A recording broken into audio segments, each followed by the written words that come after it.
Hello everyone, welcome back to my new mini vlog. আজি যেহেতু মহাশিৱৰাত্ৰি গতিকে ময়ো আমাৰ গহপুৰতে থকা মন্দিৰলৈ বুলি ওলালো।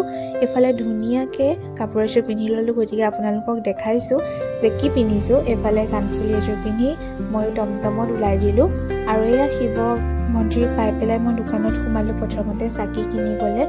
আৰু আজি মানুহ ভিৰ হৈছে কিন্তু আগতকৈ খুব কমেই হৈছে। এফালে মই চাকি লৈ পেলাই মন্দিৰলৈ বুলি গ'লোঁ আৰু ভিতৰত বহুত লাইন দীঘলীয়া লাইন আছিলে গতিকে মানে আমি ছাইডত থকা ঘৰটোতে যোনটো চাকি জ্বলাবলৈ দিছিলে তাতে চাকি জ্বলালোঁ কিন্তু ফুট ল'বলৈ নহ'লে, ভিতৰত বহুত ভিৰ। গতিকে এইফালে মই প্ৰসাদো খাই ল'লোঁ, যিহেতু আমাৰ শৰাই দিছিলে গতিকে প্ৰসাদ খাই আৰু এইফালে আমাৰ মন্দিৰৰ কাষতে থকা আমি বৰপুখুৰী পাৰ্কলৈ বুলি গ'লোঁ দুইটা। আৰু খুব বেছি আজিৰ দিনটো ভাল লাগিলে, ধুনীয়াকৈ পাৰ হৈ গ'ল। এনেও মই এই দিনটো খুব বেছি ভাল পাওঁ, শিৱৰাত্ৰি বুলি ক'লে এনেও বহুত আগৰ পৰাই মানে এক্সাইটেড হৈ থাকোঁ।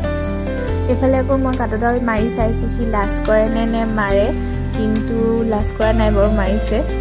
এইফালে আকৌ মই ভিডিঅ' এটা বনাব দিলোঁ তাক, যিহেতু বৰপুখুৰী পাৰ্কলৈ গৈছোঁ গতিকে ভিডিঅ' আমাৰ বনোৱা হৈয়ে থাকে, কিন্তু যদিও বা আছে ওচৰতে কিন্তু ইমানকৈ যোৱা নহয় তেনেকৈ। গতিকে যেতিয়াই পাওঁ মানে গ'লে ভিডিঅ' এটা বনাওঁৱেই। আৰু এইফালে খুব বেছি ভোক লাগিলে গতিকে এখন হোটেললৈ আহিলোঁ আৰু আজি যিহেতু আমি একো চিকেন নাখাওঁৱেই গতিকে পৰঠা খাই ল'লোঁ। আৰু এইফালে বাহঁতো আহিলে গতিকে আজি দিনটো এনেকৈ